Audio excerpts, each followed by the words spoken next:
Olá pessoal, tudo bem? Sou o Álvaro de Vardim e esse aqui é o canal Vamos Buscar Juntos. Um canal que foi feito para debater, para dialogar, para conversar. Afinal de contas, sou um jornalista, sou especialista em generalidades, então em muitos assuntos, e a maioria deles são uma tábula rasa. Preciso que conversar com as outras pessoas, aqueles que realmente dominam a sua área do conhecimento. O jornalismo está aqui o quê? Para ser essa maneira, esse veículo de comunicação, esse veículo de reportar o que as várias áreas do conhecimento estão colocando, estão nos oferecendo. E hoje aqui nós vamos conversar sobre o que? Um tema que está muito forte nos dias de hoje. Faz 3 semanas que nós estamos falando muito sobre a questão do racismo, da intolerância, do ódio, desde quando o George Floyd, aquele senhor negro lá dos Estados Unidos, sofreu com a agressividade, com a intolerância da polícia. Esse tema que nunca se cala, esse tema aqui que tem muitas vezes assim, ele até é meio colocado de lado, mas ele sempre está ali, porque infelizmente a gente sabe ainda que, eu fico até impressionado de falar isso, que o racismo ainda existe. E eu acho que muitas vezes a gente tem atitudes racistas que a gente nem sabe que está tendo. E para a gente conversar hoje sobre o racismo, sobre o movimento negro aqui no Paraná, em todo o Brasil, conversar sobre esse assunto que está tão forte, está em ebulição em todo o mundo, nós vamos conversar com Geraldo Silva. Ele que é professor de História, graduado pela Universidade Federal e tem mestrado em Engenharia da Produção pela Universidade Federal de Santa Catarina. E a área de conhecimento dele, que ele fez a sua dissertação, foi em mídia e conhecimento. Então ele tem autoridade de campo para conversar conosco a respeito da mídia, a respeito de tudo isso que está sendo envolvido agora na questão do assunto do racismo. E ele é pesquisador assim, há muitos anos do movimento negro, já trabalhou no governo do Paraná, pesquisando as comunidades negras tradicionais e remanescentes de Quilombo. Ele tem muita experiência para nos trazer a respeito desse movimento. Vamos receber aqui Vamos Buscar Juntos o meu amigo Geraldo Silva. Geraldo, seja bem-vindo. Muito obrigado por você nos conceder esse momento aqui para a gente debater o racismo aqui no Brasil. Para começar, Geraldo, eu estava vendo um documentário teu, muito bom, que você fez com a Secretaria, em parceria com a Secretaria do Estado de Educação, né? E você me falou, e você faz uma locução ali, uma narração na tua apresentação, uma frase que eu achei pesada, mas eu acho importante falar. Você falou o seguinte: ser um indivíduo escravizado não é apenas ter o seu trabalho explorado, mas ser levado à condição de coisa, de peça, de alguém que pode ser utilizado, explorado, machucado e morto. Ainda é assim? O Brasil atual, desse dia 10 de junho de 2020, é assim que o negro é visto pela nossa sociedade? Então, Álvaro, olha só, e aí você vai me perdoar se porventura eu me alongar, mas você, por favor, me interrompa. Não, porque pode. Quando você tem esse processo de escravização, para possibilitar isso, você tem que desqualificar aquele indivíduo, tirar dele a sua humanidade, tirar dele a sua dignidade, tirar dele a sua identidade. Mais do que isso, como é uma criatura que você vai utilizar como elemento, instrumento de produção, ele não é mais um ser humano, ele é coisa, né? Ele é peça. Era assim que eram vendidas as pessoas escravizadas, comercializadas e utilizadas. E aí, assim, o processo de escravização, ele forçosamente faz com que se estabeleça uma hierarquia. Existe o cidadão, no caso e aí vamos pegar o caso do Brasil, para a gente não ver.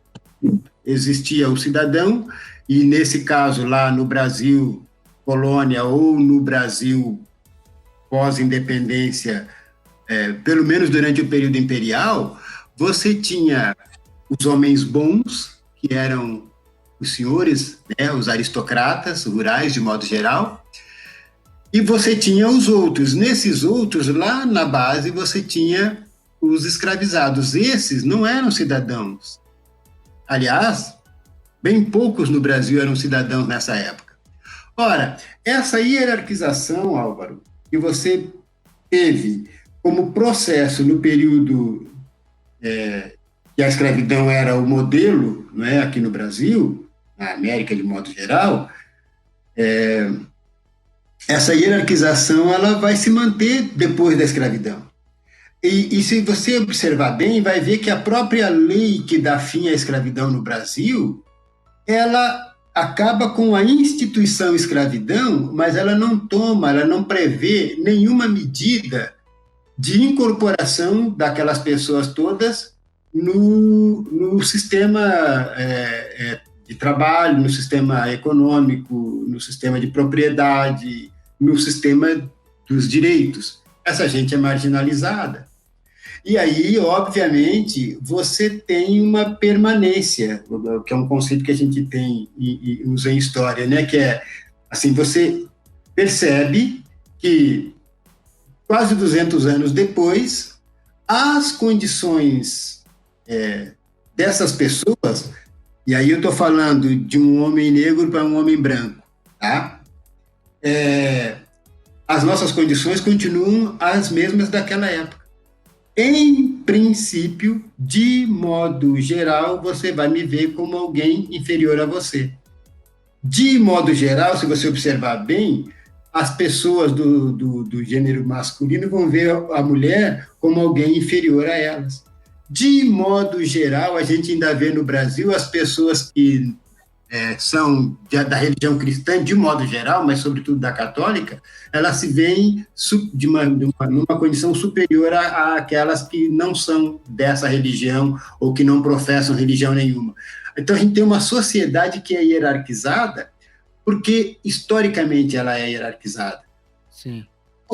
Quando aquele cidadão coloca o peso do corpo em cima do corpo do Floyd lá, deitado e algemado, por que ele faz isso, Álvaro? Era necessário? O cara já estava algemado. Por que eu tenho que ficar 8, 9 minutos com os joelhos em cima das costas do indivíduo, a despeito dele ficar me dizendo que não está conseguindo respirar? É porque eu realmente acho que ele não é um ser humano igual a mim. Eu tenho que um desprezo natural, um ódio natural, entende? Por aquela pessoa. É o mesmo sentimento, Álvaro, que faz, por exemplo, com que a gente tenha tido aqui no Brasil há pouquíssimos anos, um monte de gente das classes A, B, principalmente, reclamando do fato de ter que conviver nos aeroportos e nas aeronaves com um monte de gente negra, gente pobre, gente isso, gente aquilo. Por quê? Porque eu não acho que essa gente foi feita para viver no mesmo ambiente que eu. Você está entendendo? Então, assim, respondendo a sua pergunta de forma mais objetiva, isso existe ainda? Existe. Hoje, no dia 9, hoje? 10. De junho de 10, né? No dia 10 de junho de 2020, isso é tão nítido quanto era no século XVIII ou XIX. Aliás, eu estava revendo, por conta de uma coisa do meu trabalho aqui, um filme chamado Vale a Pena, Quanto Vale ou É por Quilo, que você obviamente conhece. Esse filme é muito bom, né? Eu achei muito legal. Muito bom. Você fica besta... Até aquela construção daquele material publicitário, assim, né? Que é para causar impacto, né? Que eles falam, não, tá faltando um negro, né? Vamos colocar um negrinho aí para ficar mais legal, mais bonito. Isso. Mas, e o pior de tudo, Álvaro, é você perceber, por exemplo, que o filme faz muito bem isso, a figura, por exemplo, do Capitão do Mato, não é? Que é uma figura abjeta, totalmente abjeta, ela está lá no período da escravidão, como ela está hoje aqui nesse suposto mundo democrático, só que uma função diferente. Ele pode ser um matador de aluguel, entende? E é um negócio, assim, o filme ele é muito impactante justamente porque ele trabalha muito, muito, muito, muito, muito nitidamente estas permanências que a gente tem na sociedade brasileira, que dão muito conta da hierarquização, da exclusão, de que foram vítimas o povo negro, no caso, mas também o povo indígena, enfim, e que é a norma da nossa sociedade. Quer dizer, a sociedade brasileira ela se organiza a partir da exclusão e da hierarquização. Você falou até uma coisa assim que a gente, por exemplo, quando a gente estabelece essa relação assim, tipo, eu como homem branco, você como negro, você falou assim que muitas vezes a gente já se coloca assim como um ser superior. E eu estava lendo ontem um livro do Ali Camel, né, que é o diretor de jornalismo da Globo, eu nem sabia que tinha esse livro aqui, Não Somos Racistas. Esse homem é uma tragédia e esse livro é uma tragédia. Daí eu estava pensando assim, daí ele falou assim do classismo, né? Que dizendo assim que muitas vezes assim o preconceito é com a questão financeira. Um pobre negro e um pobre branco, no caso dele, ele diz que sofre a mesma coisa. No caso, a tua opinião, na tua visão, isso é diferente? Como que caminha isso daí? Porque eu fiquei assim meio, vamos dizer assim, meio tocado com aquele livro. Fiquei meio impactado, levei um susto. Levei um susto. Então, eu vou dizer o seguinte, que um pobre branco corre o risco de ser tratado como negro. Sei. Eu vou deixar a minhoca na sua cabeça. Corre o risco de ser tratado como negro. Tá? Isso é um ponto, e é fato. É fato. Porém, é preciso lembrar o seguinte. No limite, Álvaro, você vai ser discriminado se for pobre, mas você vai ser mais discriminado se for pobre e preto. Porque você carrega as duas máculas. Certo. As pessoas querem distância. Você entende? Então, eu vou dar um outro exemplo, talvez mais violento.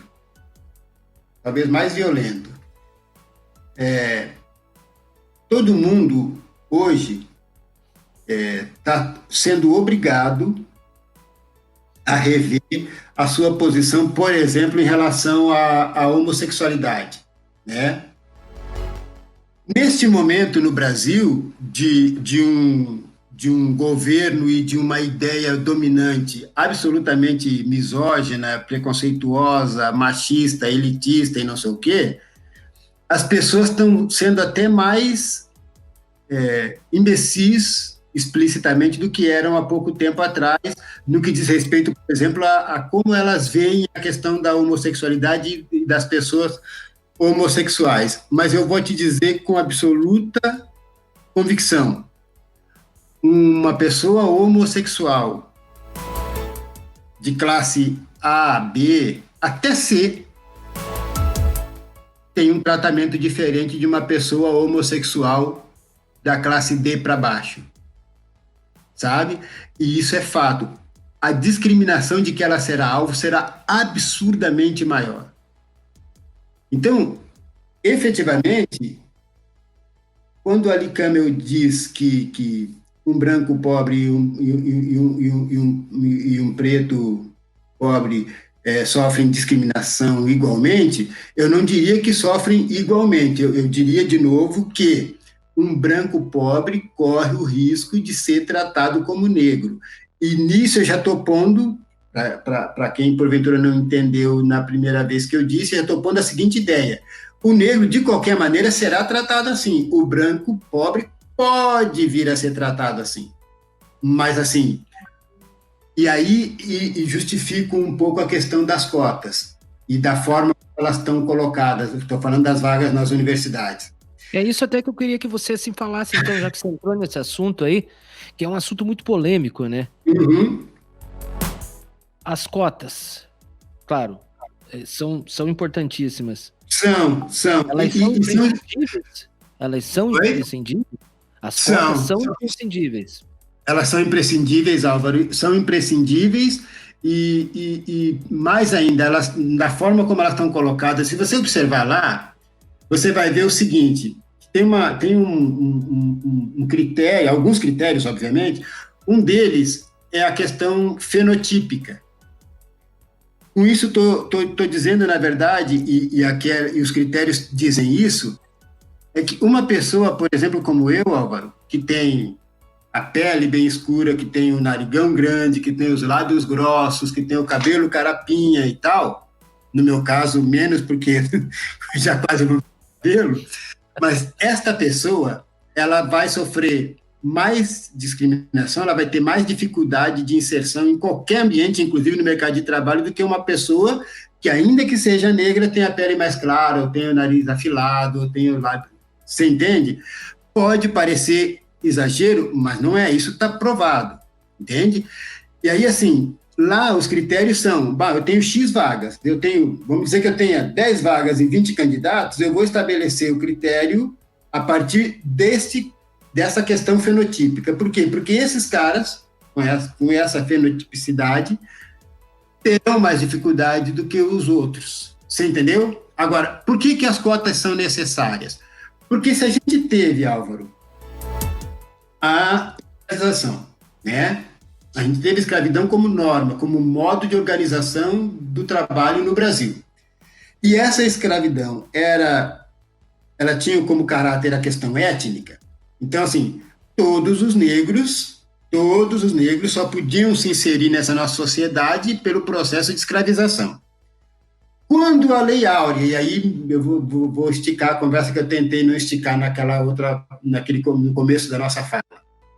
Quando a Lei esticar. Estabelece. Especialista. Quando a Lei Áurea estabelece que acaba a escravidão a partir daquela data, esse é um artigo. E o outro artigo ficam desconsideradas, enfim, todas as disposições em contrário. O que ela fez? Ela acabou com a escravidão só. Legalmente não pode mais haver escravidão no Brasil. Beleza. A pergunta é, o que eu faço com esses ex-escravos? Vou com a escravidão só. A lei não está preocupada com isso, e o Estado não esteve preocupado com isso, e a sociedade brasileira se preocupou com isso, de modo que você tem 300 e poucos anos de escravidão e outros 200 e poucos na sequência, em que o povo negro teve que se virar por si, do jeito que puder, Álvaro. E aí vale tudo. Mas, de qualquer maneira, nesse me virar por si, um ou outro vai passar pelo buraco da peneira, mas os outros todos não. De modo que, se você for em qualquer comunidade, como se diz hoje, periférica, e se você for em qualquer favela do Brasil, Álvaro, você vai encontrar, dentro daquela população, um número muitíssimo maior de negros do que de brancos. Se você for fazer um estudo da população carcerária, idem. Ora, não precisa ser gênio para perceber que nós somos mais ou menos metade da população, mas nós não representamos metade da população nem na universidade e, por consequência, nem nas empresas, nos cargos administrativos. Se for falar em diretoria, então... Ora, não é preciso ser nenhum gênio estatístico para perceber que é preciso ter algum mecanismo de recuperação deste atraso, desta exclusão, entende? Então, o sistema de cotas na universidade, assim como o sistema de cotas, inclusive nos concursos públicos, ele é necessário para você diminuir um pouco essa defasagem. É essa a ideia. É essa a ideia pura e simplesmente. Então, é necessário, muito necessário, Álvaro. Quando eu estive na universidade como aluno, eu sempre tive uma certa solidão do ponto de vista de me ver no espelho, porque dá para contar nos dedos o número de colegas na universidade, eu não estou nem falando no meu curso, na minha turma, na universidade, o número de colegas negros, né? Estudei na Federal aqui do Paraná. Quando eu fui professor universitário, lá na universidade em que eu dava aula, que era uma universidade privada, eu podia contar, se eu fosse maneta, ainda podia contar nos dedos o número de alunos negros, né? Quando eu fiz mestrado, então, meu Deus, então assim, é um pé no saco você ser único nos lugares, sabe, Álvaro? Inclusive porque todos os olhares, e aliás, eu era o único professor negro também, lá, na universidade em que eu dei aula. Então, assim, isso não reflete, mas nem de longe, a proporcionalidade que há na sociedade. E aí, Álvaro, a única defesa possível para alguém que é contrário ao sistema de cota seria dizer o seguinte: ora, se os caras são intelectualmente inferiores, não há o que se faça, né?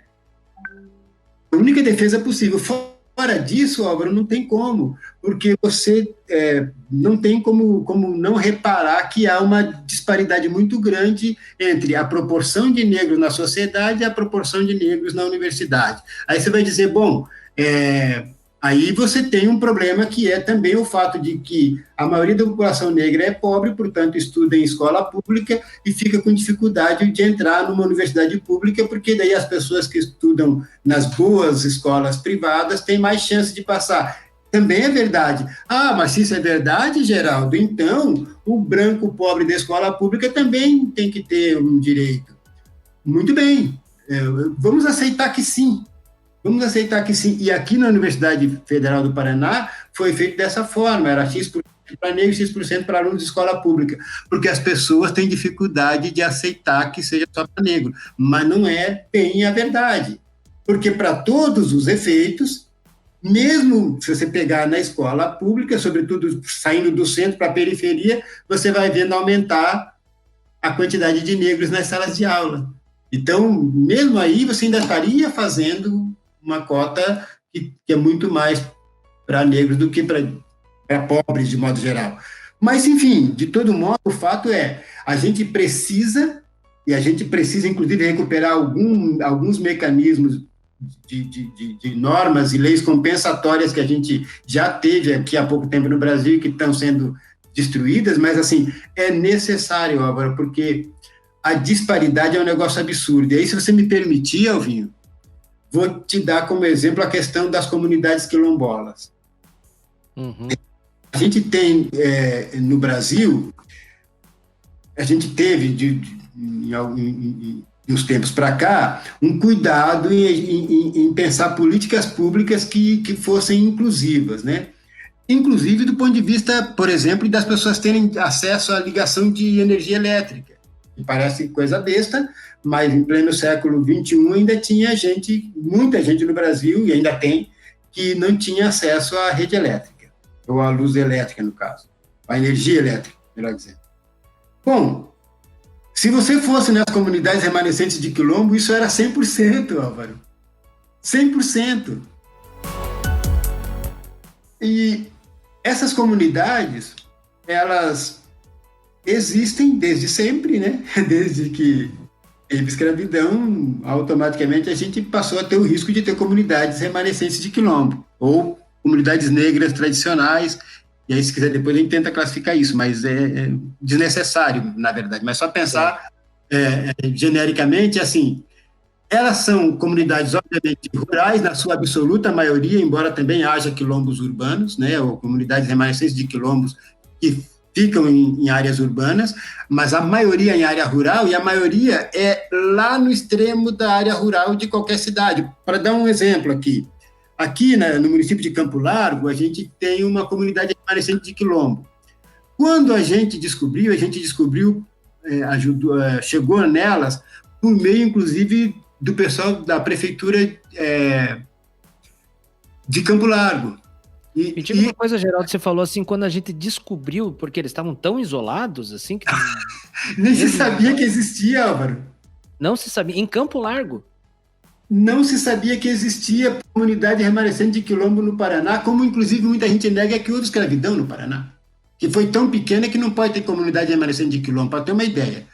Essa de Campo Largo, para você ter uma noção, e aí fica bem nessa pergunta que você fez. O pessoal de Campo Largo achava que ela ficava já num território que pertencia ao município de Ponta Grossa. O pessoal de Ponta Grossa achava que aquele pessoal lá estava num território que era já de Campo Largo. Ou seja, eles não existiam para ninguém. Se não me engano, uma coisa em torno de 40, não sei poucos quilômetros, a sede do município de Campo Largo fica situada essa comunidade. Sabe, no fiofó do mundo, é tipo assim. E aí, como essa gente vive lá, Álvaro? Imagine, se num lugar que nem se sabia se era Campo Largo ou Ponta Grossa, você acha que tinha água, tinha luz, tinha unidade de saúde, tinha... Não. E não.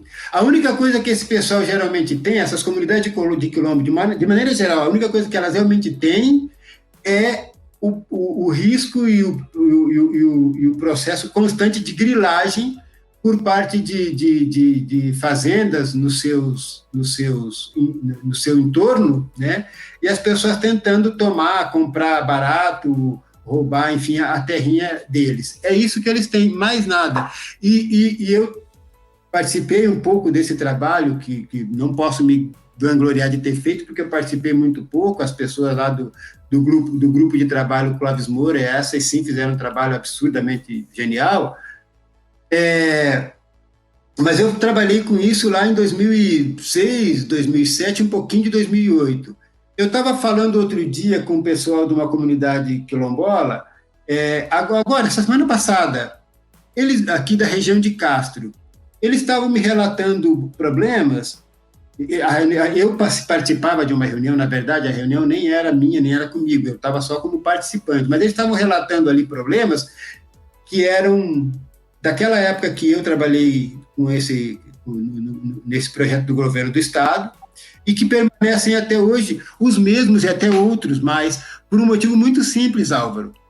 Todo o esforço feito na época daquele governo, que era o governo Requião, acabou no fim do governo Requião.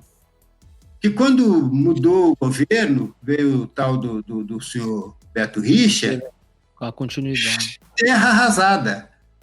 Depois, 2 governos do Richa, agora o Rato, terra arrasada. Não tem nenhuma política para a comunidade remanescente de quilombo.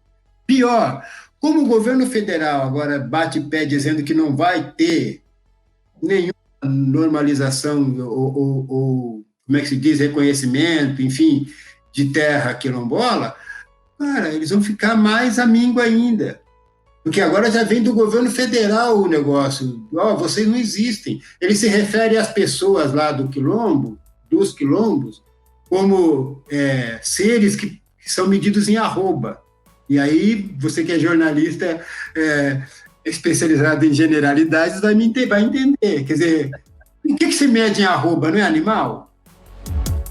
Você está entendendo? Oi. Aquela permanência de que eu falei, olha lá, o documentário é de 2006, eu acho, né? Isso. E eu dizia, quando você é escravizado, você está sendo colocado na condição de coisa, não é? De peça, de instrumento, de algo ou alguém que pode ser quebrado, machucado, castigado e até morto. E é isso. E eu disse aqui no começo da nossa conversa, ora, quando você escraviza, você está coisificando a pessoa, né? E aí você está tirando dela a humanidade, está tirando dela a identidade, você está tirando dela a dignidade.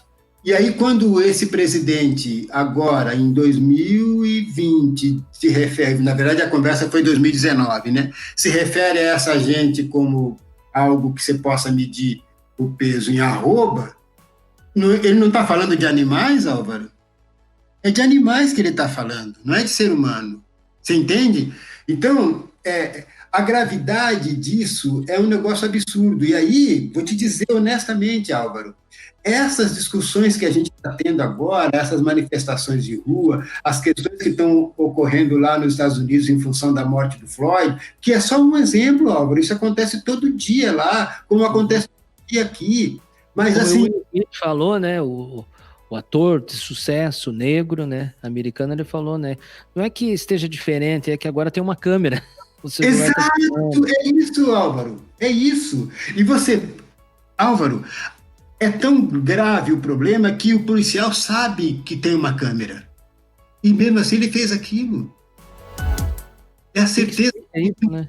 Eu estou tratando ali com seres que todo mundo quer ver morto mesmo, então ninguém vai ligar. E por Uhum. os negros ligaram. E aí o Estado tem que dar a resposta. Mas mesmo assim, qual foi a resposta do Trump a isso? Não é ameaçar, mandar a Guarda Nacional, não sei o que lá, coisa que nem ele pode fazer, porque a Guarda Nacional dos Estados Unidos, só quem pode botar em serviço são os governadores. Mas você vê que a neura é grande, assim, quando grita negra, todo mundo tem solução na porrada rapidinho. Não sei se você reparou, as manifestações aqui em Curitiba, você sabe que nessa de domingo, Álvaro, você tinha algo em torno de 50 policiais para cada manifestante. Nós somos tão perigosos assim? É necessário realmente isso? Ou é porque nós somos bandidos, então temos que ser tratados como bandidos? Você já tem que botar uma força tal ali que as pessoas pensem, opa, vamos ficar pianinho, porque senão nem ficar nós poderemos, entendeu? Então, assim, é um policiamento ostensivo que, na verdade, é opressor. E se precisasse, ou se eles achassem que era necessário, eles iam descer a porrada, e gás lacrimogêneo, e bala de borracha, porque eles não têm nenhuma preocupação com isso. E aí nós temos um problema grave. Eu vou fazer aqui uma fala que é perigosa até, mas assim, a gente tem uma milicialização das polícias em todos os estados do Brasil hoje, que eu imagino que os governadores não tenham noção do tamanho do problema que eles têm embaixo do pé. Esse serviço complexo mesmo. Olha, Álvaro, digo para você, quando você observa o que houve em São Paulo na manifestação, o que houve aqui na manifestação, o que houve em Brasília, gente, aquele ato do policial ir lá e proteger a mulher que estava com o cacetete, com uma cacetete, não era um taco de beisebol? Beisebol. O que estava escrito no taco de beisebol? Puxa, eu já não sei. Aí eu não. Direitos humanos. Muito direito. Você entendeu? Ele vai proteger essa mulher dos manifestantes que ela foi provocar.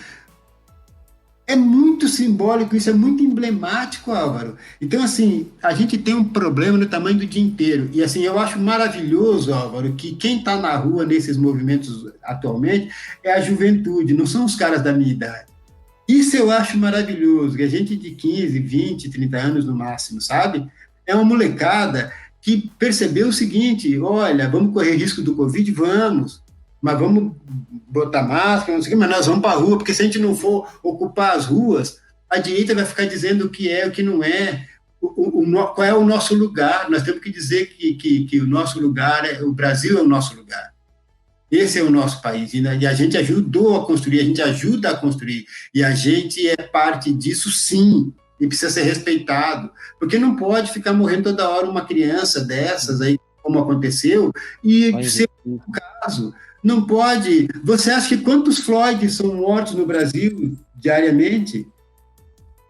Por exemplo, não sei se você já tem idade, obviamente, de ter filho, e talvez até ter filho adolescente, mas não sei se tem. Mas se você tiver, não tem? Não tem. Sou muito jovem ainda, tenho que terminar os estudos ainda.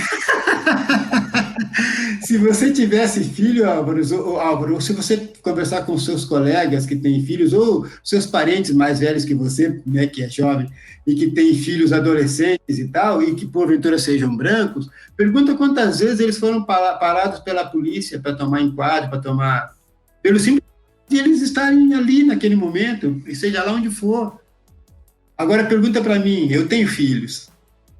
Pergunta para mim quantas vezes os meus filhos já foram parados. Pergunta para Quantas? qualquer negro, mulher negra que tenha filhos, quantas vezes eles foram parados. E pode ser que eles, assim, Álvaro, se eles estiverem andando num bairro periférico qualquer que a criminalidade é alta, eles vão ser parados porque são suspeitos. Ou os caras vão querer saber o que eles estão fazendo ali. Né? Porque quem não é criminoso não está ali. E não é verdade, tem um monte de gente honesta que mora lá, porque não tem como morar em outro lugar. Mas se eles estiverem num bairro chique, é pior ainda. E o nego olha e fala, esse cara não é daqui, o que ele está fazendo aqui? Está querendo roubar, está aprontando alguma, está armando alguma. Você entende? Esta é a condição natural. E a gente não pode aceitar isso como natural, porque não é, né? Não é. Então, socialmente posta, mas não pode ser aceita como natural. A nossa luta, e aí falo de mim como pessoa, como indivíduo, como profissional, como cidadão, e falo do movimento negro, que é muitíssimo maior que eu e muito para além de mim, e falo, inclusive, de todas as lutas empreendidas pelo povo negro historicamente, desde a reação à própria escravização até essa luta hoje de gritar para o mundo que a gente precisa construir uma sociedade que seja minimamente mais justa. Ora, tudo isso é feito em função de que é muito nítida a ideia de que a gente não vai construir uma nação, Álvaro, se a gente mantiver essa lógica maluca da desigualdade e da hierarquia. Indo nesse caminho, o nosso amigo aqui, o Danilo Henrique, que é professor também no Instituto Federal, ele é mestre em Sociologia, ele fez uma pergunta para ti aqui, Geraldo, ele colocou aqui. Professor Geraldo, boa noite. Eu gostaria de saber o que o senhor achou sobre a declaração do Sérgio Nascimento, que na verdade acho que é Camargo, né? Ele se equivocou aí, né? Da Fundação Palmares, de que no Brasil o racismo é Nutella, assim. É um tema meio complexo, mas... Não é, Álvaro. Eu agradeço ao Danilo, porque na hora que eu falei do Capitão do Mato, eu ia falar desse cidadão e me passou, porque eu me empolguei aqui na fala e não organizei mentalmente direito. Esse é o típico exemplo do Capitão do Mato, Álvaro. Ele falou coisa pior, Álvaro, do que isso. Primeiro ele tinha dito já, antes até de tomar posse, que no Brasil não existe racismo, não sei se você lembra. Uhum. Depois ele disse isso, que eu não sei o que ele quer dizer com isso, né? Mas ele outro dia teve um problema lá na Fundação Palmares, e parece que um celular corporativo deles apareceu, não sei o quê, e ele fez uma reunião lá querendo saber, o pessoal da gente, o que tinha acontecido com o celular dele, não sei o quê e tal. E aí, alguma coisa assim. Eu sei que nessa reunião, que estava sendo gravada, porque é necessário, é praxe nesses casos e tal, ele falou horrores do povo negro de modo geral, do movimento negro, ele se referiu ao movimento negro como escória odiosa, odienta ou coisa que o valha. Um bando de vagabundos e coisa que o valha. Esse cidadão, Álvaro, ele sem tirar nem pôr, a cara deste governo que a gente tem hoje aí. Que é um governo que insiste em tratar a mulher a chute, que insiste em deixar nítida a posição de que é Sérgio Nascimento de Camargo. Obrigado, Danilo. Insiste em tratar as mulheres como seres inferiores e quer repassar isso para os seguidores dele, o que não é difícil, porque eles todos acham isso mesmo.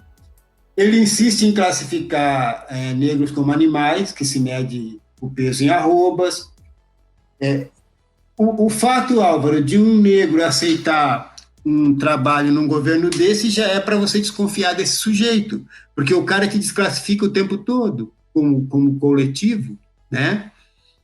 Mas o pior, esse sujeito ele sofre o risco, inclusive, de ser juridicamente ou judicialmente tirado do cargo da Fundação Palmares, exatamente porque ele é exatamente o exemplo de desvio, não é nem de função, é de objetivo. A Fundação Palmares tem uma função administrativa, política, né? Que é exatamente o contrário do que ele está lá para fazer. E ele está lá, inclusive, para esvaziar a fundação de função e acabar com ela, fazer com que ela deixe de existir, deixe de ser necessária para o governo.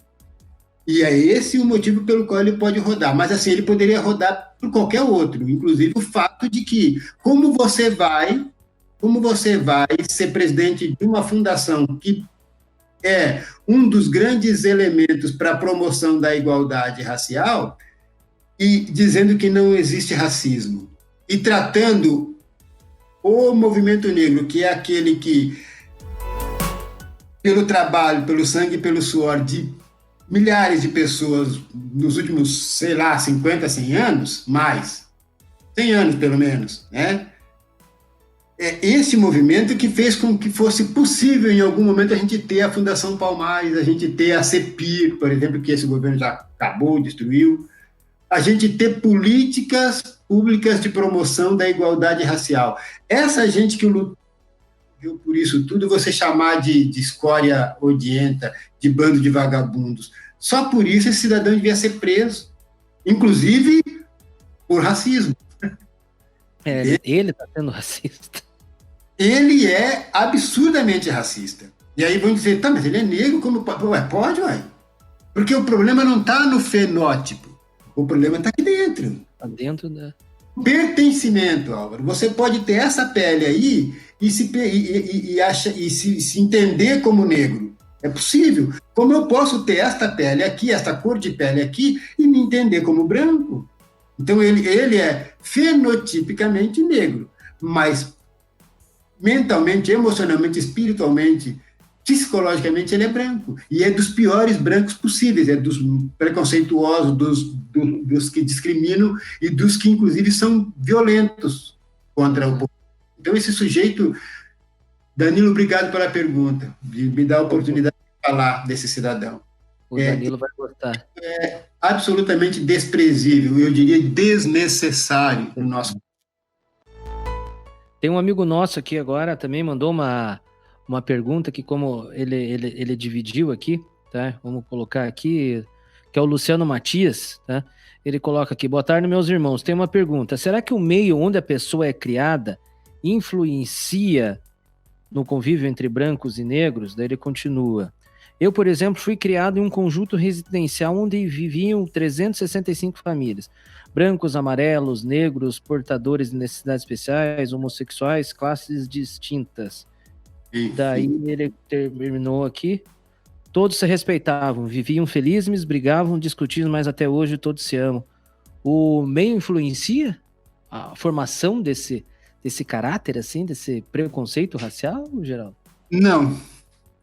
O meio, se a gente pensar, se a gente pensar as pessoas, o ambiente, o espaço, não. Assim, em outras palavras, Álvaro, eu posso conviver, como esse moço Luciano falou, um monte de gente diferente e respeitá-las todas, mas eu posso conviver num ambiente como esse e não respeitar. Igual. É possível. Por quê? Onde é que eu aprendo, Álvaro, o respeito e o desrespeito? Principalmente é dentro de casa, Álvaro. Eu só vou... quer ver? Quando você era criança pequenininha lá em Barbacena, Álvaro, você sabia a diferença entre um menino e uma menina.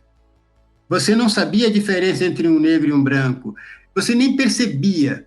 E quando você percebia a diferença, era só a diferença, o que é absolutamente maravilhoso. Tem que perceber, eu não posso olhar para você e achar que você é igual a mim, porque você não é. Sim? Agora, eu não posso olhar para você e achar que você pode ter menos direitos do que eu. Aí é outra coisa. Que eu sou melhor que você, né? Que eu sou melhor. Isso. Então, a diferença é legal. A desigualdade é que não é. A hierarquia é que não é. Então, assim, é possível que eu tenha a influência do meio, como no caso do Luciano, que eu vivi desde pequeno num conjunto residencial, tinha gente de todo tipo e todo mundo se respeitava. Maravilha! E, Luciano, você vai me perdoar pela franqueza e presunção de dúvida, né? Mas, assim, não era todo mundo não, tá? Não meça o mundo por você, porque, infelizmente, A gente não tem esse privilégio, amiguinho. É mais fácil, provavelmente, quem vive num ambiente assim diverso, lidar melhor com isso, mas não é regra. Porque se o seu pai, ou sua mãe, ou seu tio, ou sua avó, alguém com quem você convive, tem essa ideia da diferença hierarquizada, você em algum momento vai absorver isso. Pode até colocar em xeque, mas vai absorver em alguma medida isso. Eu estou dizendo com isso o seguinte, Álvaro: quando você era criança pequenininha, você provavelmente não tinha nenhum tipo de preconceito. Preconceito é algo que você vai tendo na medida em que você cresce, porque você aprende com os outros. Então é igual como o Mandela falou, né? Ninguém nasce violento, né? Foi Mandela? Exato. Foi Mandela, né? Ninguém nasce racista. Ele diz, ninguém nasce racista. Ninguém nasce racista, mas aprende. Aprende a ser. Aprende a ser. É fato. É fato. Aí você vai dizer, em algumas culturas isso é mais forte do que em outras? Sim, né? Mas é fato de que a gente aprende com os mais velhos, com os pais, com, enfim, professores, párocos, líderes espirituais, enfim, as pessoas mais velhas com quem a gente convive e aprende as coisas por referência, né? E muitas vezes a atitude ou palavra preconceituosa, eu digo preconceituosa para a gente não ficar só no racismo, né? Todo tipo de preconceito, para mim, é um grande problema, mas enfim, a expressão ou palavra preconceituosa está muitas vezes presente como ensinamento sem que a pessoa note que ela está. Estou dizendo o seguinte, às vezes você faz coisas, Álvaro, que você não tem noção do quanto você está ensinando o seu filho a ser um pária, sabe? Quando você trata desrespeitosamente alguém que está te prestando um serviço, quando você trata desrespeitosamente alguém só porque essa pessoa é mais pobre do que você, você entende? E você nem se dá conta do quanto você está dizendo para o meu filho, é isso aí, é isso que você tem que fazer. E da mesma forma a questão, sabe, de todo tipo de preconceito é assim. Por exemplo, a forma como eu vejo, por exemplo, a homossexualidade, em algum momento eu vou transmitir para o meu filho. Não tenha dúvida. Claro que ele também vai ter a referência dos coleguinhas da escola, da professora, do professor, do não sei quem. Mas tem a minha. Eu tenho que ter cuidado com isso. E às vezes eu nem me dou conta. Eu fiz uma piadinha, né? Mas era só uma piadinha. Piadinha é reforço do pensamento. É reforço da referência que eu tenho de valores, né? E aí eu tenho que ter esse cuidado mesmo. E pior, Álvaro, invariavelmente, eu tenho preconceitos que eu não sei que eu tenho. Não tenho consciência, na verdade, de que eu tenho. Eu sou uma pessoa preconceituosa, mas nem noto. E aí eu só percebo quando eu digo assim, não, mas eu não sou racista. Eu tenho até amigos que são negros. Poxa, peraí. Eu até já é uma concessão. Apesar dele ser inferior a mim, ele é meu amigo. Entende? É isso que eu estou dizendo. Eu não percebo o que eu estou dizendo. É igual esses dias eu estava numa farmácia, entrei numa farmácia, fiquei ali esperando ser atendido, e um dos clientes falando, assim, ele estava criticando, né, o jeito do jornal hoje, né? E daí ele chegou aí e falou assim, não é porque a Maju é negra, sabe? Daí aquilo ali eu fiquei pensando, o que eu falo? Será que se falo? Não falei, não sei se fiz certo, se me calei, se foi o silêncio. É muito difícil, Álvaro, a gente saber na hora que faz. A espiral do silêncio, mas eu não quis falar nada ali para não arranjar problema dentro de um estabelecimento que não é meu ali, mas aquilo me doeu, não é porque ela Álvaro, é negra. Tem uma questão que é grave, que é a seguinte: quando você está diante de uma situação dessas, você, por exemplo, corre o risco de arrumar uma confusão para o seu conhecido ali, que você é cliente dele desde sempre e tal, e aí você vai fazer uma conversa lá ruim, o cara vai bater boca e vai constranger o proprietário, né? E tem um outro problema que você fica pensando assim, eu não sei qual é o nível de capacidade de diálogo dessa pessoa. E se, né, eu começo a fazer digo para ele, escuta, mas quando o senhor diz assim, não é porque ela é negra, o senhor já não está considerando que isso é para o senhor um problema? O cara pode rir, não, mas eu acho que não, por causa disso, disso, daquilo, mas o cara pode também, que você está pensando, que isso aí é? O cara já engrossa e você fala, meu Deus, é uma confusão de graça. Então, por isso que muitas vezes nessas situações a gente cala. Não é legal, não é legal, mas também, do jeito que as coisas estão hoje, com o nível de ignorância e de violência que as pessoas estão dispostas a explicitar o tempo todo, rola uma insegurança mesmo, Álvaro. Eu compreendo bem a sua atitude, porque, cara, você fica pensando, tá, como é que essa pessoa vai reagir? E pior, eu tenho dito muito isso, Álvaro, há certos níveis de ignorância, de percepção das coisas, que você pensa, argumentar com essa gente é uma baita perda de tempo, porque a posição dele não é racional, é dogmática. E aí não adianta você querer conversar. Você não vai racionalizar a ponto dele repensar a posição dele. Ele está certo, ele não é racista, ele vê defeitos na Maju como jornalista, e não porque ela é negra. Ele vai jurar de pé junto que nem tinha notado que ela é negra. Entendeu? Que isso para ele não pesa nada. Só que ele não se dá conta que ele nunca fez crítica a nenhuma outra apresentadora ou apresentador branco. Ele só está fazendo com ela. Ele não se dá conta disso e ele não quer pensar sobre isso, ele se nega a pensar sobre isso. Então, talvez você gastasse sua saliva e o seu latim de graça. Isso se não arrumasse uma confusão. Eu acho que pessoas que têm esse tipo de argumento, vi esses dias aí um recorte de uma palestra do Leandro Carnal, ele mostrando certos atos de racismo. Eu acredito que é uma pessoa que tem inveja, né? Eu acho que é isso, para chegar e falar não sei, sabe? Não é porque ela é negra, eu acho que aquilo ali é uma inveja, assim, do sucesso da pessoa. Não, mas não é inveja do sucesso dela. Porque senão ele teria inveja de todos os outros que passaram por ali. É até difícil de explicar, porque eu acho uma coisa... A questão, Álvaro, não é difícil não, amigão. Tem que assumir isso. A dificuldade é aceitar que tenha uma negra apresentando um telejornal na maior rede de comunicação do país. É isso. Álvaro, a questão é, se lá na universidade eu tinha alunos que torciam o nariz, para mim, na escola... Alunos. Sim. E colegas. Se na escola onde eu estudei, desde o primeiro ano primário, porque na minha época, na minha classe social não existia pré-escola, né?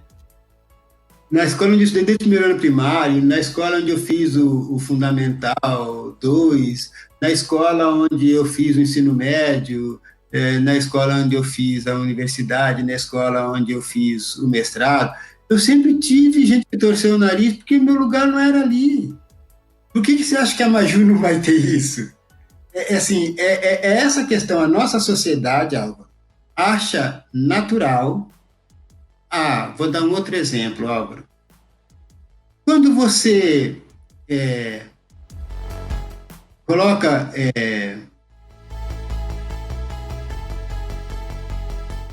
em qualquer conversa, e alguém pergunta o seu nome, você diz Álvaro de Vardim, isso é uma informação de quem você é, a que família você pertence e tal. Mas se fosse Álvaro Silva, também é uma informação de quem você é, né? Mas tem uma outra informação. Provavelmente, claro que as pessoas não se dão conta que Silva é um sobrenome português, né? Portanto, é europeu, tanto quanto qualquer outro europeu. Mas no Brasil, europeus são esses sobrenomes que têm uma referência, assim, ou italiana, ou alemã, ou francesa. Isso até você já deve ter percebido. Assim, a gente aqui tem dificuldade para lidar com um negro no lugar errado, um pobre no lugar errado. A gente tem dificuldade para lidar com a nossa brasilidade. A gente tem, inclusive, tendência, como coletivo, como sociedade, a ter vergonha de qualquer coisa que nos identifique como Brasil. Mas a gente morre de orgulho de qualquer coisa, por ruim que seja, que tenha um pedigree europeu. Pedigree é ruim, né? Vou fazer que nem o Bolsonaro. Que tenha uma. Como é que diz quando a gente tem uma marca lá que é. Uma marca, enfim. Uma Tem particularidade, então. uma grife, uma grife Grife. europeia. Estava me fugindo a palavra. Então, assim, a gente tem dificuldade com isso, Álvaro. Então, imagina, cara, você ligar a TV, horário nobre, e tá lá uma negra. Gente, Então, você diz, então, Geraldo, que dentro de quantas pessoas. Oi? você diz assim que dentro de nós, assim, então, vamos dizer assim, quem sabe, um inconsciente coletivo, assim, Uhum. nós pensamos o negro não é para tocar o piano, ele é para carregar o piano? É, é, é isso. E já que você tocou no piano, eu vou dar uma sugestão para você e para as pessoas que nos veem e ouvem, ouvirão e ouvirão. Dá uma olhadinha, dá uma olhadinha, fazer uma pesquisa se quiser. Tem alguns cantores mais antigos que a gente pode citar aqui, tipo Noite Ilustrada, Jamelão, e alguns um pouco mais contemporâneos, tipo Simonal, Tim Maia, e outros cantores, artistas brancos da mesma época. Pega lá o nível de talento, de voz, de capacidade de interpretação, o que você quiser e compare. E aí olha o tamanho da carreira de um e de outro. Uhum. Você vai ver que a gente tem dificuldade até com isso. E olha, vou te dizer mais. Mesmo no samba, repito, que é um ritmo negro, né? É difícil. É muito difícil. E aí, Alvin, quando a gente repara nisso, a gente fala assim, cara, o Brasil é menos incoerente, que ele é assim de ponta a ponta em qualquer área que você olhe, em qualquer área que você vai analisar.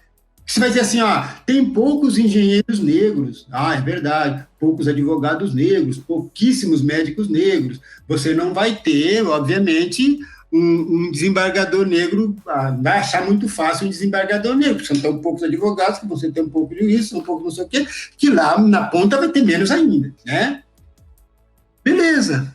Mas quando você vê que a concorrência, falando de arte e analisando talento, você vê que não bate, aí você vai dizer assim, nossa, Geraldo, mas você não está sendo radical? Provavelmente estarei. Mas aí eu vou te dar um exemplo de Estados Unidos. Já ouviu falar de um cara chamado Little Richard, né? E de um outro cara chamado Chuck Berry. Mas eu tenho absoluta certeza que antes de você ouvir falar desses caras, você ouviu falar do Bill Haley, que só tem um sucesso. Sucesso. E nem era compositor. Mas vou falar mais. Quem é o rei do rock? Elvis Presley. Branco. E daí, Geraldo? E daí que o cara que descobriu o Elvis Presley dizia o seguinte: me deem um branco com voz de negro e eu faço $1 milhão. Por que ele disse isso? Por que ele disse isso, Álvaro? Porque ele sabia que branco, a sociedade americana, a imagem do branco, mesmo com a voz de negro, ia vender, porque a música é boa, aquela voz é maravilhosa, mas a branco ia vender, a do negro não vendia. Inclusive, antes de surgirem esses artistas negros, o rock and roll era apenas race music, era a música dos negros lá, cara. Ninguém dava bola para aquilo. Então, o Luciano falou aqui quem que é o rei do futebol. Mas aí eu preciso ser de novo sacana para dizer o seguinte: para muitos é das poucas coisas que nós fazemos melhor que os outros, né? O Luciano, ele colocou aqui uma pergunta. Me perdoe. A interrupção. Para dizer o seguinte: o Pelé é o rei do futebol e foi coroado ou consagrado rei do futebol primeiro pelos caras de fora. Sim.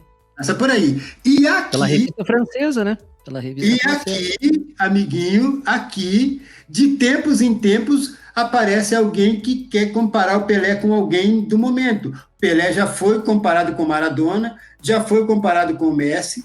Na época do Maradona, eu acho que o Maradona é melhor que o Pelé. Os caras diziam isso aqui no Brasil, não é na Argentina. Argentina é normal.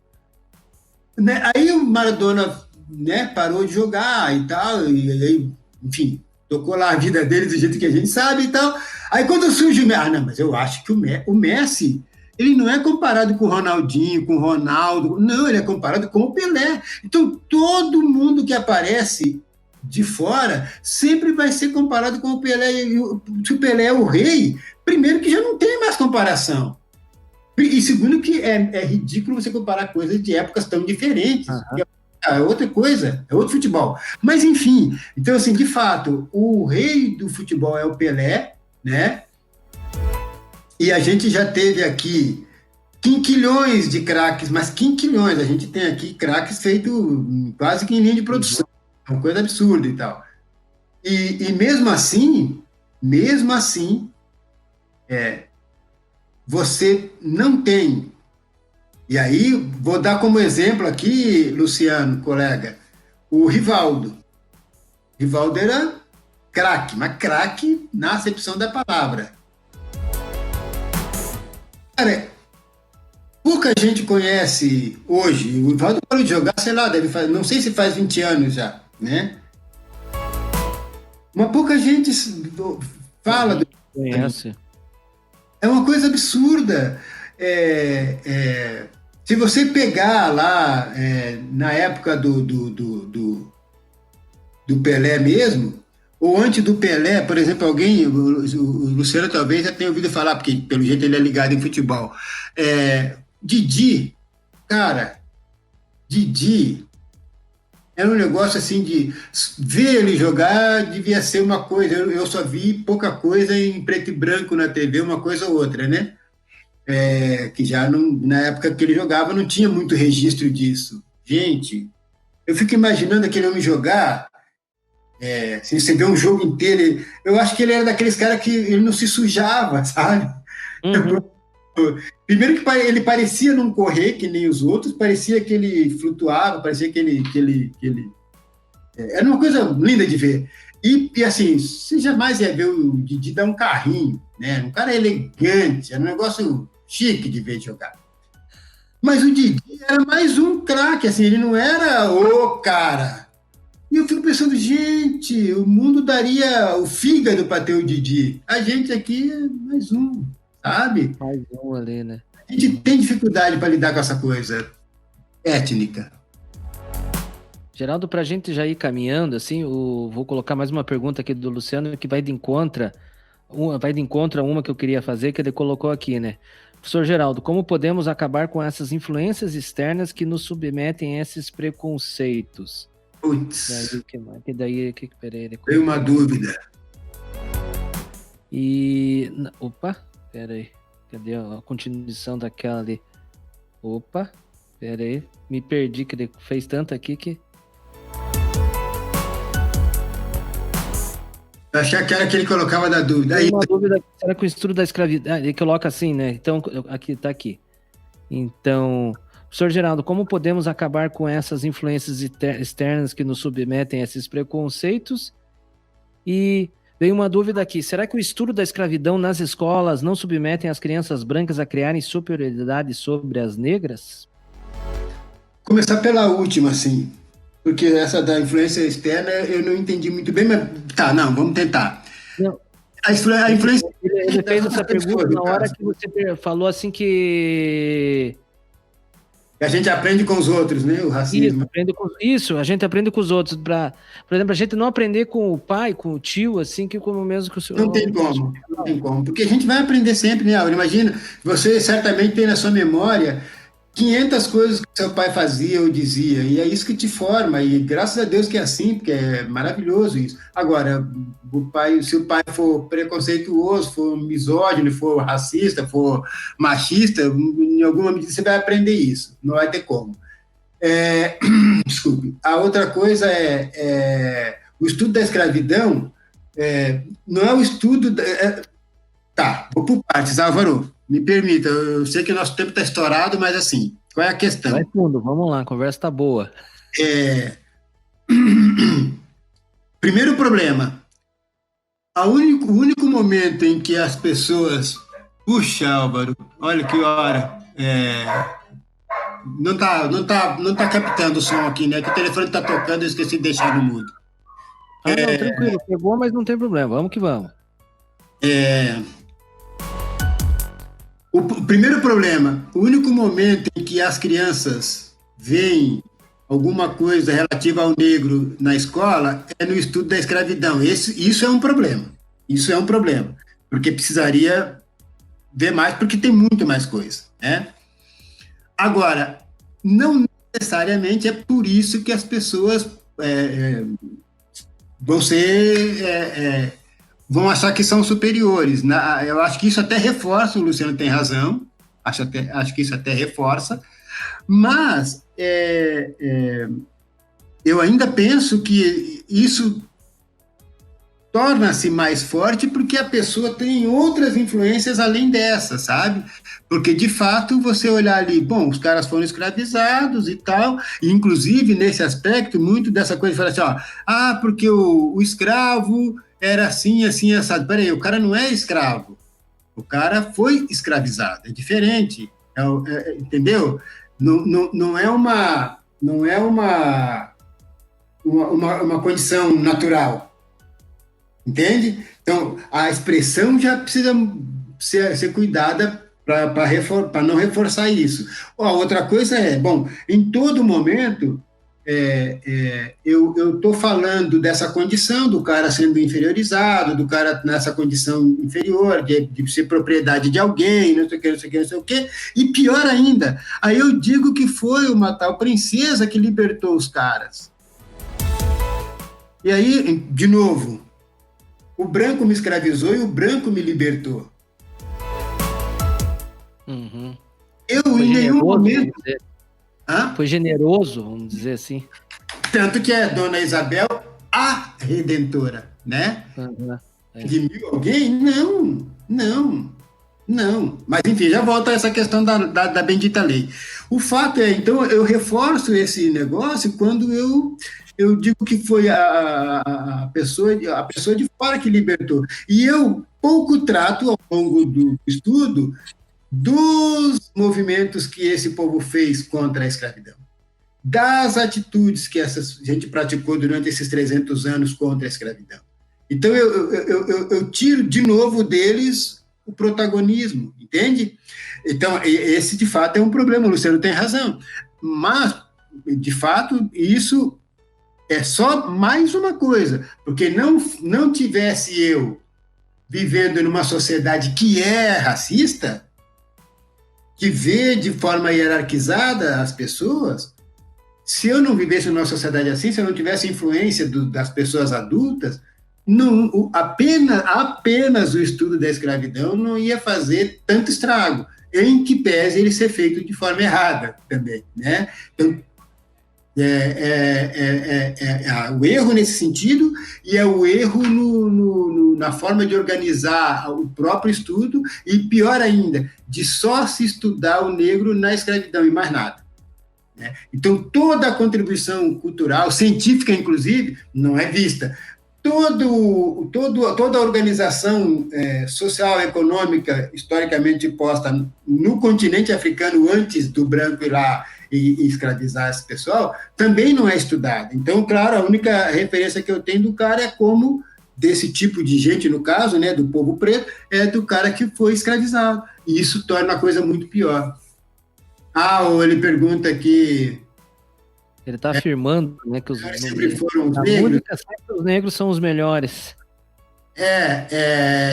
Eu acho que Michael Jackson, rei do pop, mas o outro é o rei do rock, e acho que Bezerra da Silva nunca foi rei de nada, e acho mais, que no caso do Tim Maia, esse eu posso falar de cadeira. O Tim Maia, Álvaro, era parceiro de outros dois caras bem conhecidos, não sei se você sabe, um tal de Roberto Carlos e um tal de Erasmo Carlos, né? Uhum. Eles eram da mesma roda, do mesmo time ali e tal, lidavam vindos os três ali da periferia, né, do Rio de Janeiro, ali dos subúrbios, né, do Rio de Janeiro e tal. Acho que nenhum deles era carioca de fato, mas o Roberto Carlos eu sei que é do Espírito Santo, mas enfim, quando veio para ali, então eles tinham esse timinho ali juntos e tal, mas daí, enfim, Roberto despontou, levou junto o Erasmo porque era parceiro e tal, o Tim Maia ficou no cantinho. E o Tim Maia, durante a vida toda, foi muito boicotado pela grande mídia, inclusive, porque ele era conhecido simplesmente como Tião Maconheiro. Sabia disso, não? Aham. Então não pesava a capacidade criativa dele, aquele vozeirão, a capacidade de interpretação, o talento para compor, a qualidade, nada disso pesava o fato de que ele usava droga. Sim. Foi essa etiqueta que colocaram nele. A etiqueta é complicado quando gruda. E aí fica para sempre, Álvaro. Fica para sempre. O Tim Maia sempre fez um caminho meio pelo lado. Ele nunca foi. E assim, desculpe aí, vocês podem dizer que eu estou puxando a brasa para minha sardinha, mas não dá para comparar o talento do Tim Maia com o do Roberto Carlos, nem a pau, né, gente? Ou o contrário. Não tem. Dá para comparar o talento do Roberto Carlos com o do Tim Maia. Agora, a mídia fez ele grandão. E se com o Erasmo Carlos, então, aí é piada, né? Nem voz o Erasmo Carlos tem. Não, tinha um artista... Nenhuma brasileira. Então, assim, de fato, ó, na música brasileira, os grandes... Opa, grandão aqui, grandão, na música, assim, nome assim que você fala e fala, não, esse cara é o melhor na área dele. Negro, qual? Tim Maia. Hã? O Tim Maia nunca foi o melhor, gente. O Tim Maia sempre ficou... Porque ele fazia um tipo de música, né, soul e tal, que quase mais fazia. Mas, assim, nunca foi o cara da grande mídia, nunca foi, tocar, esse cara é o rei aqui. Pô, alguém de... Por exemplo, o Wilson Simonal, que eu citei lá atrás na conversa, o Wilson Simonal, Sarah Vaughan, já ouviu falar da Sarah Vaughan? Fez contato com o Brasil e ela queria vir ao Brasil para fazer duas coisas, para participar de um show com o Wilson Simonal e gravar um disco junto com o Wilson Simonal. Porque ela queria ter o privilégio de cantar com aquele cara. Sarah Vaughan. Você vê. Precisou, de certa forma, alguém de fora legitimar para o pessoal de dentro conseguir... Nem isso adiantou no caso do Simonal, porque o Simonal, ele chegou a fazer muito sucesso mesmo, ele foi um cara assim, e aí aquela negritude dele gritava aos olhos, e ele fazia questão de impor mesmo e tal. E aí, na época do regime militar, é bom o pessoal saber essas historinhas aí. Surgiu uma história de que o teria dedurado um povo lá pro doicode. Nunca se soube quem foi que ele dedurou, nunca saiu um nome, nunca se provou porra nenhuma. Desculpa, vai ter que cortar isso. Grudaram a etiqueta, né? Nunca se provou nada, mas isso fez ele cair em desgraça de não poder gravar, de não poder fazer show, de ninguém querer ver ele. O cara morreu de depressão, Álvaro. Nossa, morre mesmo, né? Não tenha dúvida. Entendeu? Mas não é assim 1 ano, 2 anos, foram 20 e poucos anos. Não, ele foi renegado ao ostracismo. Acabou o regime militar e ele continuou com a pecha. Depois que foi recuperado o nome dele ali, né? Depois que se recuperaram então, assim, do documentário, do filme. Isso. E assim, para você ter uma ideia, os filhos dele são artistas que você deve ter já ouvido falar e tal. Quando os meninos começaram a trabalhar e tal, ele às vezes ia assistir o show dos filhos e ficava escondido. Ele não sentava na plateia, ele ficava escondido atrás de uma coluna em algum lugar, acabava o show, ele saía rapidinho para ninguém ver, para que a imagem dele, a presença dele, a má fama dele não atrapalhasse a carreira dos filhos. Você sabe o que é isso? Então, é de uma violência absurda. Então, assim, estou dando conceito, né? Estou dando 2 exemplos que só se explicam, só se justificam pelo preconceito. Ninguém admite eu queria fazer uma pergunta. É tão grande. Oi? Queria fazer mais uma pergunta para a gente encaminhar para o fim.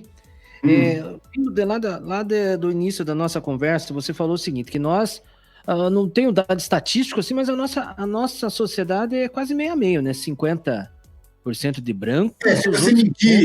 Se você medir elas por elas, né? Alguns estados mais, outros menos, alguns municípios mais, outros menos, mas é assim, algo em torno de 50 e pouquinho por cento para os negros. E aí tem um detalhe interessante que é bom a gente prestar atenção. Deixa eu terminar a pergunta, então. Então o negro é maioria. Por que o negro, então, é minoria em todos aqueles lugares que você citou? Nos cargos de direção, na universidade, na academia, na pesquisa? Duas questões. Por quê? Duas questões. Primeira delas é que esse número de 50 e poucos por cento, eu estou fazendo uma junção daquilo que o IBGE separa. O IBGE coloca brancos, negros e pardos. E aí ele já mata a galinha dos ovos de ouro, porque daí eu tenho um número muito menor aqui, entendeu? Então, primeiro ponto. Segundo ponto, há uma diferença, Álvaro, obviamente, entre ser e sentir-se.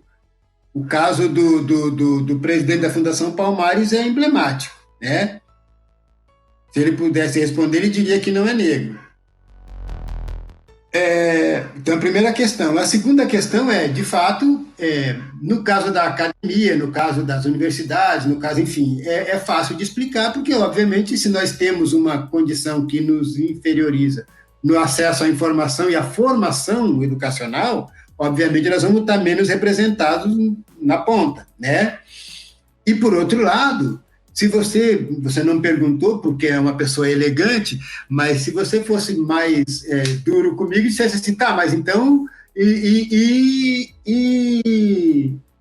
na representação política? Aí seria mais tranquilo, porque todo mundo, o voto é livre, né? Nós poderíamos estar bem representados, e não estamos, como as mulheres não estão, como os gays não estão. Porque aí é uma outra discussão que é importantíssima fazer. Eu, candidato negro, represento o povo negro? Primeiro, às vezes não. Se é o cara da Fundação Palmares, não me representaria, jamais votaria nele só porque ele é negro, né? Outra coisa a pessoa, o eleitor, necessariamente ele está olhando para o mundo com este olhar? A maioria não. E essa é a questão.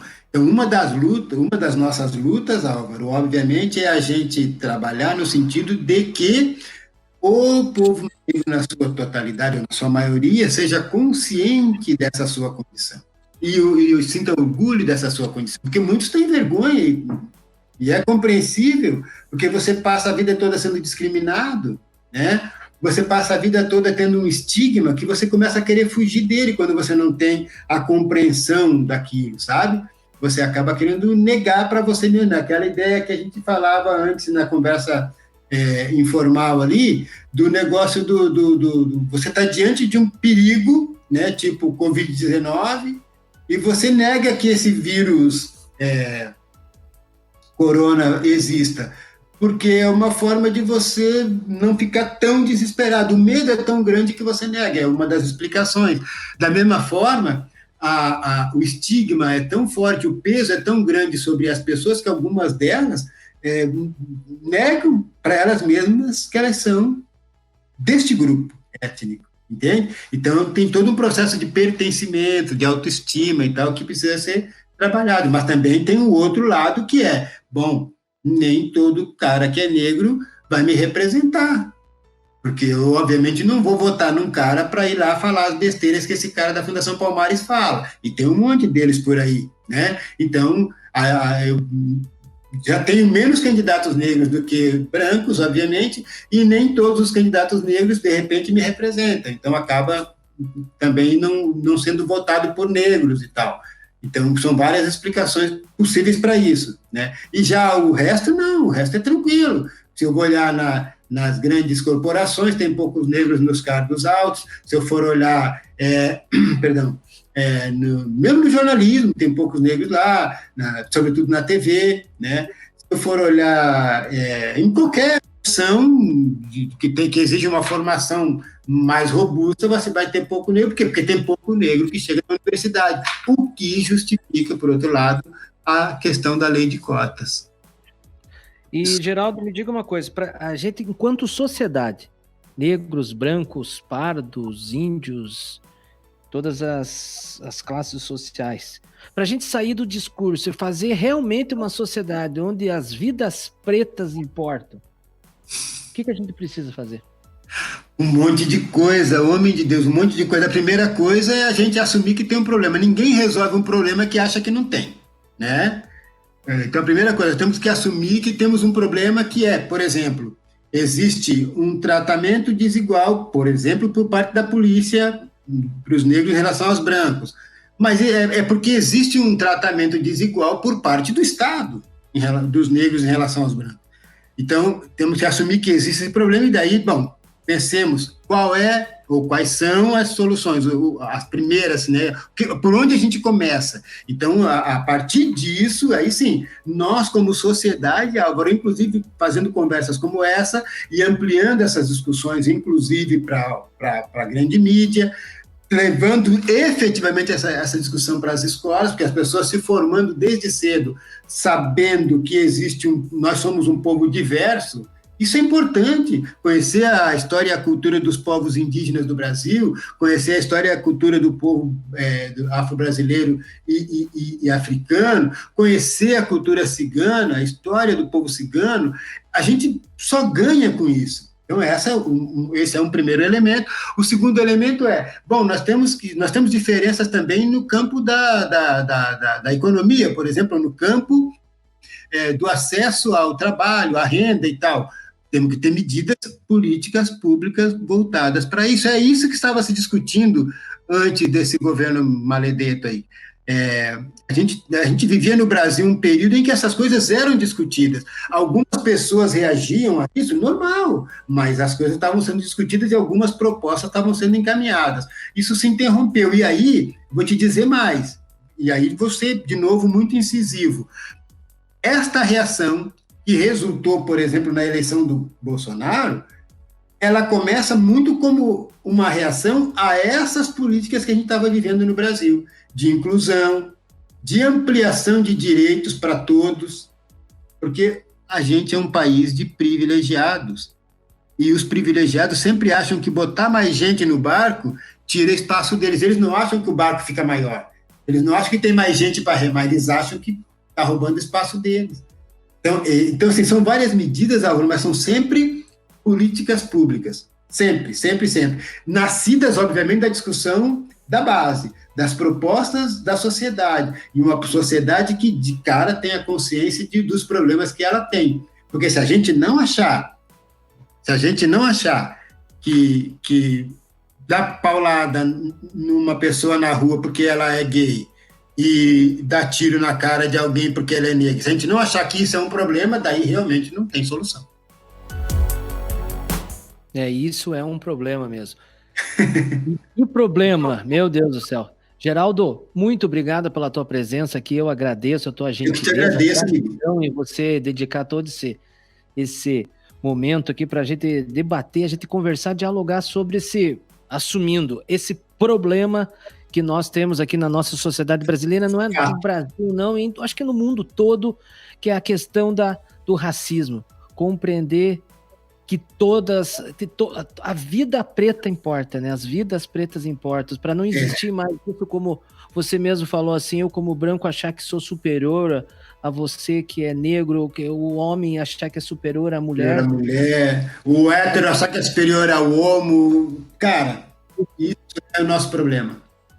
Sabe, então podemos até, acho que, ser diferentes, né? Como você falou, que é importantíssimo, diferente, mas os direitos são iguais. Geraldo, obrigado pela presença e obrigado por nos ensinar que as vidas pretas importam. Obrigado a você, amigo. Gostou da entrevista? Gostou de conversar com o Geraldo Silva? Você viu só como é importante a gente dialogar, a gente debater, a gente conversar quando a gente não souber, a gente perguntar, porque o progresso do mundo não está nas afirmações, mas sim está nas perguntas. As hipóteses são muitas, e o Geraldo nos mostrou que nós temos sim um problema que precisamos resolver, que é o problema do racismo, é o problema do preconceito. Então vamos dialogar e vamos fazer a nossa parte. Esse que foi o propósito aqui dessa entrevista hoje, uma entrevista longa, né? 1h25 aqui conversando com o Geraldo, porque eu acredito, tenho certeza que é um tema de suma importância para a gente colaborar com a nossa sociedade. Se a gente impactar 1, 2, 5, 10 pessoas, já valeu a pena. Que a gente consiga aqui mudar dentro do inconsciente e depois, quem sabe, no inconsciente coletivo, que as vidas pretas importam. Vamos trabalhar pelo fim do preconceito. Tá? Obrigado pela presença de vocês. Se você gostou da entrevista, se inscreva no canal, ative as notificações, compartilhe com teus amigos, vamos divulgar, vamos compartilhar, vamos buscar juntos, vamos compartilhar a entrevista aqui do Geraldo. Eu tenho certeza absoluta que dialogando, debatendo, a gente vai progredir enquanto indivíduo e enquanto sociedade. Muito obrigado pela presença de vocês. Até a próxima entrevista aqui do Vamos Buscar Juntos.